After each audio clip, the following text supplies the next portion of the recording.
This episode is brought to you by United Airlines. When you want to make the most of your vacation, book with United. They're an airline that cares about your travels as much as you do. United is transforming the flying experience with Bluetooth connectivity, screens, power at every seat, and bigger overhead bins to help fit everyone's bag. And with their app, you can skip the bag check line, get live updates, and more.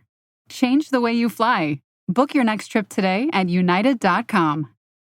Want to shop Walmart Black Friday deals first? Walmart Plus members get early access to our hottest deals. Join now and get 50% off a one-year annual membership. Shop Black Friday deals first with Walmart Plus. See terms at walmartplus.com. The holiday season is upon us, and it's got me thinking about food more than anything else.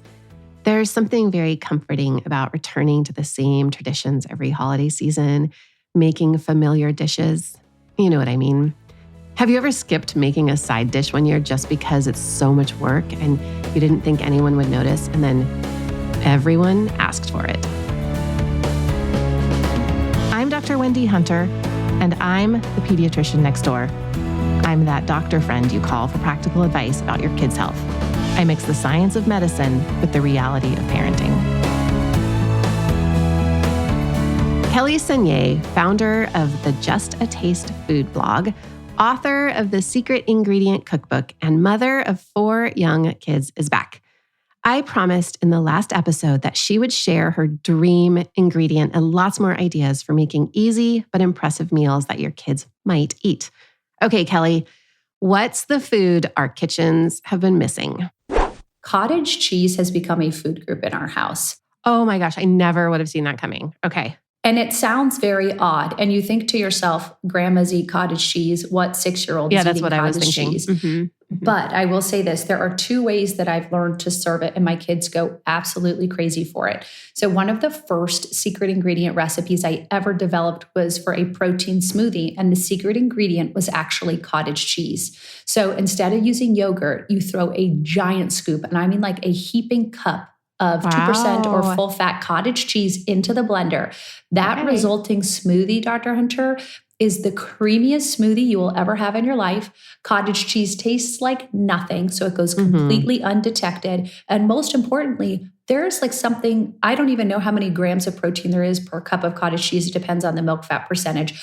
But your kids are getting so much calcium, which I am such a big fan of for these growing bodies, strengthening the bones, getting them, set for life. So I love putting it into smoothies. And then this is the semi-controversial way I use cottage cheese, which I'm curious what your take is on this.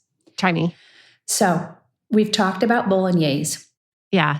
Because I try and eat low carb at night. So at night, instead of doing pasta with my bolognese, I get a big bowl of bolognese and I put a giant scoop of cottage cheese on top.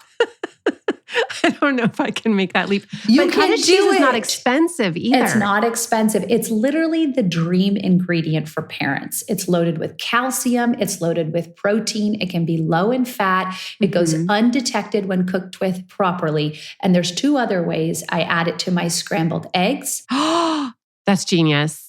Because it lowers the cholesterol, probably. I'm not a doctor. I'm going to defer to you. I am a doctor. But the best way to add it to scrambled eggs is you actually want to whip it first. So you'd want to put it in a food processor or blender so it gets creamy and it doesn't have the curds anymore. Then you can literally add whipped cottage cheese to any recipe, sweet or savory, and it will go undetected. And all it does is amp up the protein and amp up the consistency. I put it in my quick breads. I put it in smoothies. I put it in pancakes, scrambled eggs, bolognese. I do a vodka pasta. Cottage cheese pancakes, everything under the sun can have whipped cottage cheese. What does it do to the pancakes?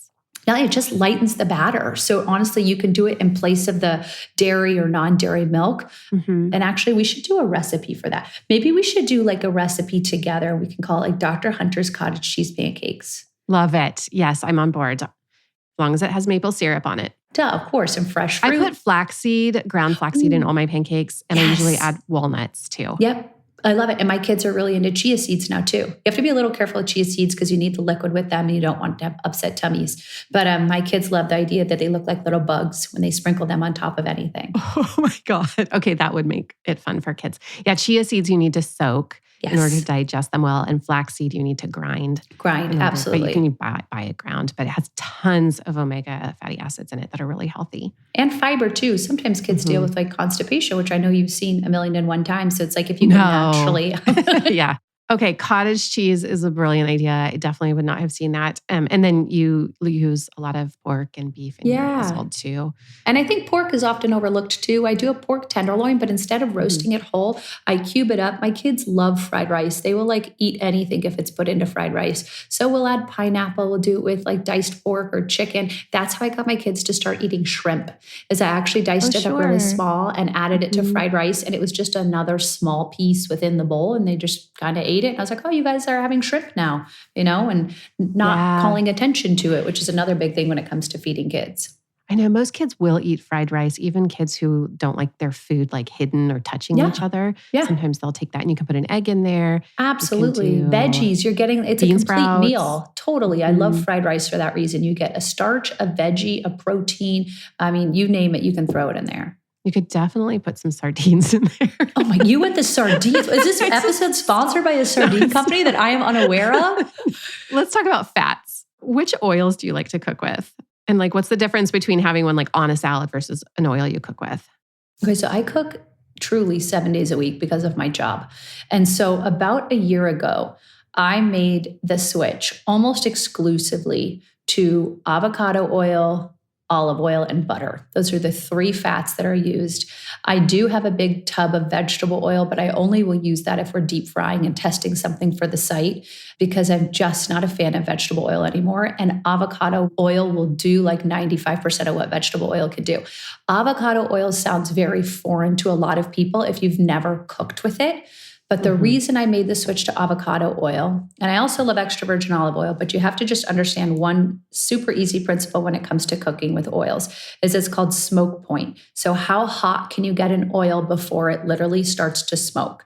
And so a lot of times people have problems when they're cooking because they're trying to saute in olive oil. Olive oil has a much lower smoke point than avocado oil, which has a 500-degree Fahrenheit smoke point. Right. So you can get avocado oil really hot compared to olive oil, which won't do well. Mm-hmm. And it won't burn and it won't get gross. So I do chicken cutlets on the regular, like I'm Hungarian, so we call it Wiener Schnitzel. My kids call it little guys. It's a whole thing. But I make chicken cutlets once a week at our house.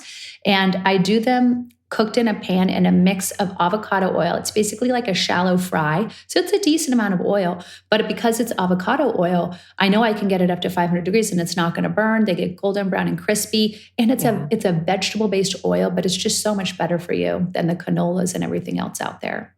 No. And I would encourage people to, like, when you're at the grocery store, just look for it. Buy a small bottle and test it out. That was what kind of got me on the train, as I started seeing it a lot on restaurant menus, drizzled with avocado oil, whatever, spritzed with avocado oil. And that's the other great thing too, is it comes in those espresso cans.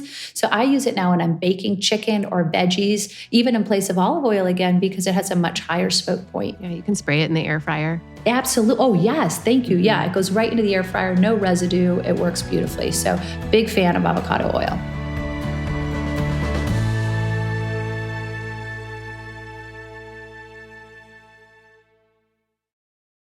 This week's episode is brought to you by Pampers Easy Ups. Toilet training is a big step, and one of the most important parts is finding the right big kid underwear. Pampers Easy Ups are soft, with a 360-degree stretchy waistband that makes them feel like real underwear. Exactly what kids want. And for parents, Pampers Easy Ups have it covered with underwear-like training pants that are both absorbent and easy to use. They're up to 100% leak-proof, hypoallergenic to protect sensitive skin, and they encourage independence as toddlers can pull them on and off by themselves. I'm also thrilled to announce Pampers' partnership with Bluey. Bluey shows kids that even tough moments, like potty training, can be handled with a little silliness and a lot of creativity. And with Pampers Easy Ups, you can feel confident your child has a comfortable, reliable choice for their potty training journey. And here we have travelers in their natural habitat enjoying guaranteed 4 p.m. checkout at fine hotels and resorts booked through Amex Travel, and they don't even see what's coming at them. We're in. We got the table. Yep, with Resi Priority Notify, they're alerted when hard-to-get reservations open up. Reservation for 2? Save the best for last. Thanks to Amex Platinum, the last day vacation brings yet another experience. That's the powerful backing of American Express. Terms apply. Learn more at americanexpress.com/withAmex. Chronic migraine is 15 or more headache days a month, each lasting 4 hours or more. Botox, onabotulinum toxin A, prevents headaches in adults with chronic migraine. It's not for adults with migraine with 14 or fewer headache days a month. It prevents, on average, 8 to 9 headache days a month versus 6 to 7 for placebo. Prescription Botox is injected by your doctor. Effects of Botox may spread hours to weeks after injection, causing serious symptoms. Alert your doctor right away, as difficulty swallowing, speaking, breathing, eye problems, or muscle weakness can be signs of a life-threatening condition. Patients with these conditions before injection are at highest risk. Side effects may include allergic reactions, neck and injection site pain, fatigue, and headache. Allergic reactions can include rash, welts, asthma symptoms, and dizziness. Don't receive Botox if there's a skin infection. Tell your doctor your medical history, muscle or nerve conditions, including ALS, Lou Gehrig's disease, myasthenia gravis or Lambert-Eaton syndrome, and medications, including botulinum toxins, as these may increase the risk of serious side effects. Ask your doctor and visit BotoxChronicMigraine.com or call 1-800-44-BOTOX to learn more.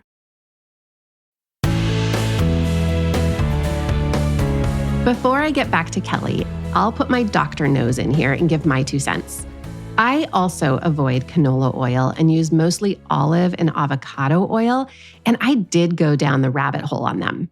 This is a simplification, of course, but the issue with canola and vegetable oil is that they are highly refined, which reduces the oil's nutritional value. Oils like olive and avocado, they contain a lot of other nutrients besides just the healthy fat. I could, and I maybe should do an episode about the health benefits of olive oil, so send me a message if you actually do want to hear about that. You can buy canola oils that are cold pressed, and those are a better alternative to the highly processed vegetable oils. I have cold pressed canola oil in my kitchen. It has some concerns about increasing inflammation and oxidative stress, which again, that could be its own episode about canola oil. While I have my doctor hat on, the thing about cottage cheese is that adding it to eggs does not significantly decrease the cholesterol content of the dish, but it does improve the nutritional profile by adding more protein while keeping the saturated fat pretty low. So here was my next challenge to Kelly. If you bring your kids to my clinic, you know I talk about healthful foods a lot. Here's what I asked Kelly to weigh in on. I have 3 foods that I'm always trying to get people to eat more of. And so I want to talk about these 3 in any order you want. Fish, and then greens like spinach and kale, and then fermented foods. They're so good for your gut health. So what can you tell me about these foods? Okay, the first thing with fish is I will say this, that is a tough sell for kids. But it all comes down to what the gateway fish is you use to introduce them to it. I'm not saying fish. Yeah, gateway fish. I'm not saying take them out to sushi and throw some salmon sashimi. I don't eat salmon sashimi. It is too fishy for me. But my 8-year-old eats it by the pound. But my 6-year-old likes tuna sashimi. So it's like, it all comes down to preference. But I will say this. It's all about a modeled behavior. So if I'm there turning my nose up at a dish, there's no chance in hell my kids are going to be eating it. So modeling that behavior first and foremost. And then I will say this, I will use any trick possible to get my kids to eat fish. And this is where my props are going to come in. Okay, great. I know people can't see it, but we're going to explain it. So when it comes to getting kids to eat really tricky foods like fish, sometimes it's not what they're eating, but how they're eating it. How are they getting that food from their plate or their bowl into their mouths? And this is where my props come in. I wish I could send you a picture of my kids' utensil drawer, Dr. Hunter. This is just a phenomenal, small collection. This was not on my radar at all, how you get your food to your mouth. But it's such a simple thing, right? We're so used to just sticking a fork in their noon. The thing with kids is you have to distract and divert attention and make them be in control of how they're getting the food from the plate to their mouths. So I'm holding up right now these adorable little tiny tongs that have silicone hands, right? Yeah. Silicone they look like hands. So instead of using your fork to get your salmon or halibut or cod from the plate to your mouth and dip it in the ranch or the ketchup, whatever it is, you're going to give your kid these little tiny tongs, or how about some trainer chopsticks, which are so fun, kid-friendly chopsticks that I'm holding here. Again, it puts them in control. I have a little fireman spoon. I've got an ice cream looking spoon. If you give them a tool that interests them and intrigues them and puts the power quite literally in their hands to eat, then you're going to give them a way better shot of possibly wanting to try out these tongs and lifting that fish from their plate to their mouth. So sometimes it takes getting really creative and not just being like, eat your salmon or eat your tuna or whatever it is. It's like, hey guys, I bought these new tongs. You want to try it to eat this fish off your plate? Look, mommy just did literally it. Eat anything you put on their plate in front anything. of them, right? Yeah. And the other thing is too, I don't draw attention to introducing new foods to kids. So you talked about greens, kale, lettuces, whatever it may be. I don't make it a big point. I put a small portion on their plate, sometimes in 2 different temperatures or 2 different shapes. Like kale, you could easily serve as chips, right? That's a great one to do in the air fryer with ranch seasoning, that powdered ranch seasoning. You can make your own if you're really obsessed with like not using packaged ingredients, but I just buy the packaged ranch, sprinkle it with the avocado oil again on the kale, throw them into the air fryer. They taste, I'm not going to say exactly like Cool Ranch Doritos, but they have that. They don't taste anything like Cool Ranch Doritos. Okay, you called me out on it. That was a total lie. But okay, but your child won't know if they've never had Cool Ranch No, Doritos. Absolutely not, which mine have, because Cool Ranch Doritos are a food group at my house. Right. You know, Fair. Sorry, they're just the guilty food pleasure. No, you're right. We have to find the balance between eating fun things and things that are good for our bodies. I will put links to all of those tools in the show notes because those are fantastic, and I might get those hand tongs for myself. Right. And then just adding an action item to it. So you talked to about fermented foods. That can be a tricky one because of the smell and the texture. So, you know, a lot of times, I don't know what sort of like fermented foods you're aiming to get into people's sauerkraut. Body. Exactly. That would be one where I think my kids would be like, there's no chance on the planet. I don't care what tongs or chopsticks or I don't care if you give me a pitchfork. I'm not putting that in my mouth. That's funny because it is one of my kids' favorite meals when I make mashed potatoes, sauerkraut, and sausage. Right? I don't know what I did right. No, but thank you. That's the exact point you just made. You modeled a behavior early on. And I will say this, early intervention and early exposure is the easiest way to get kids to have expansive palates. That's not helpful to people that have 8-year-olds that are struggling to get them to eat something other than tendies and mac and cheese. But if you're listening and you've got a baby that's about to start solids, my gosh, get them on salmon pouches, which smell like I can't even go there. Oh, but my kids was not aware that existed. Oh yeah, there's salmon in a pouch. Yep, salmon in a pouch, and it's an organic brand. And I'll remember I'll remember what. Oh, Serenity. It's so good. They have bone broth now. They have the kids' foods now in the pouches is beyond. That's why I never made my own. But I will say the early intervention of getting kids to try new foods and modeling that. That's how I got my kids onto sushi. And Indian food is one of our favorites. Chicken tikka masala, a creamy sauce, a rice. That's a pretty easy one to start. That's an easy one because it's of got flavors sweetness. in there too. Yeah, absolutely. And you can eat it with rice, which is way less threatening than the chicken tikka masala. Exactly. It's a friendly, familiar food paired with something slightly less familiar. So it makes it, less scary to them. Do you have any dishes that were like really big surprises that your family liked? I will say, just on the fish front, so I do this coconut rice. And if you watch on Instagram stories at all, you see I make it 2 to 3 times a week. And it's very simple. It's a can of coconut milk, water, basmati rice, a pinch of salt, and a pinch of sugar. My kids will eat anything that I put on that rice. Yes. It's so creamy. So this is how I got them into salmon. When Mia was very little, my daughter, my youngest, I always had her on my hip. I was never a baby wearer. I just always carry my babies everywhere. Yeah. How's that shoulder feeling now in your hip? Oh, horrendous. I know. Okay, yeah. I'm in PT at this point. Okay, thank you. I just got to be realistic. Here. Yeah. Oh no, I had to stop lifting. How much time do you have? Seriously. But so I'd always have Mia on my hip. And so my boys started calling it one-hand salmon because I would make it with one hand. I would make the entire recipe with one hand. I could never put her down. And so that's been a really big surprise hit. And it's just like a teriyaki-esque marinade. And then it just goes into the oven. And while it's in the oven, the coconut rice is cooking.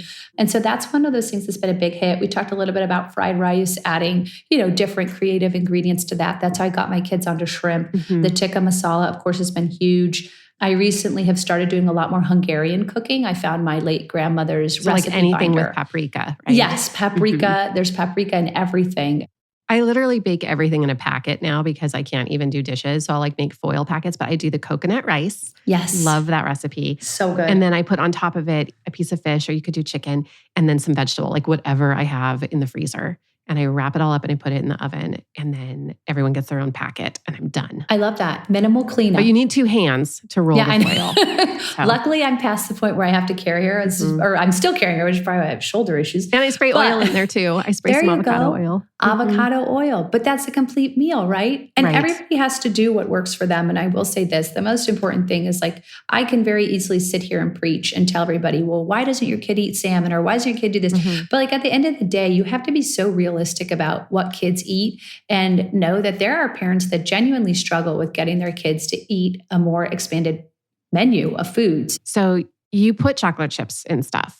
Totally. I mean, again, moderation. If my kids are going to eat Greek yogurt, banana muffins that are loaded with potassium, great fats, and calcium, I'm going to throw a few semi-sweet chocolate chips in there. And guess what? They're going to be totally fine. Like that, if that's what gets them to eat all of these delicious fats and great nutrients and they love them and it's a homemade snack, then my gosh, I'm not getting a slap on the wrist for throwing some chocolate chips in there. Everybody has to do what works for them. And that sounds very cliche, but at the end of the day, everybody's doing the best that they can. Like I always joke, my tombstone's going to say she did the best she could. And Kelly Senyei's best is pretty good. Thank you for sharing great tips to make easy but impressive food at home. Be on the lookout for our collaboration. It'll be something like Dr. Hunter's surprise fun time pancakes. You can follow her on Instagram at JustATaste. For more from the Pediatrician Next Door, find me on the web at pediatriciannextdoorpodcast.com. If you've got a question about the weird things kids do, send an email to hello@pediatriciannextdoorpodcast.com for a chance to hear your voice on the show. I'm Dr. Wendy Hunter, and I'm the Pediatrician Next Door. This show is produced by Red Rock Music. Make sure to subscribe and leave a review wherever it is you're listening. I'll be back next time with more.